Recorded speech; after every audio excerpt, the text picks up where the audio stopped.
Part 3. You'll hear two university students discussing a social science lecture they attended. First, you have some time to look at questions 21 to 24.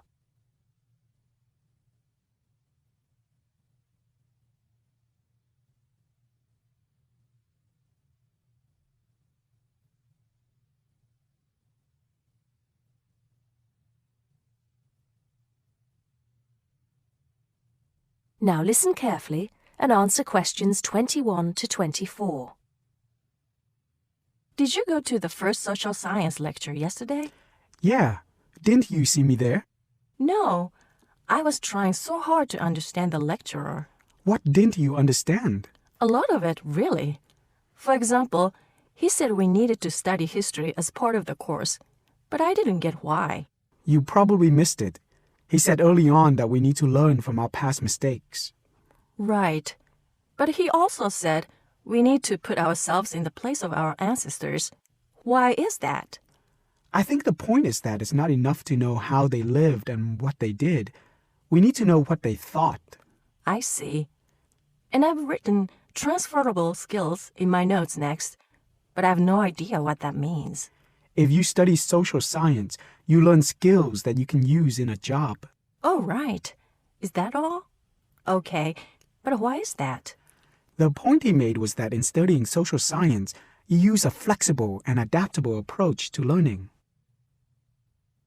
Before you hear the rest of the conversation, you have some time to look at questions 25 to 30.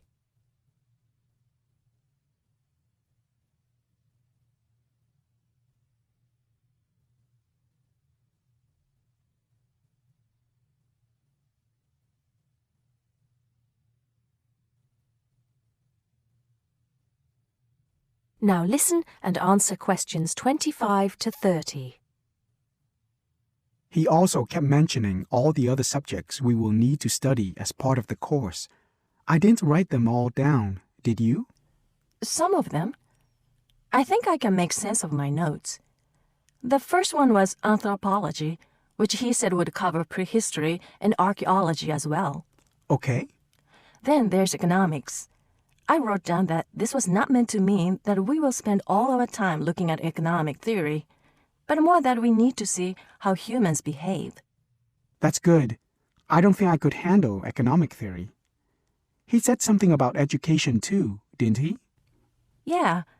He said we'll be looking at how cultural information is handed down from one generation to the next through teaching children.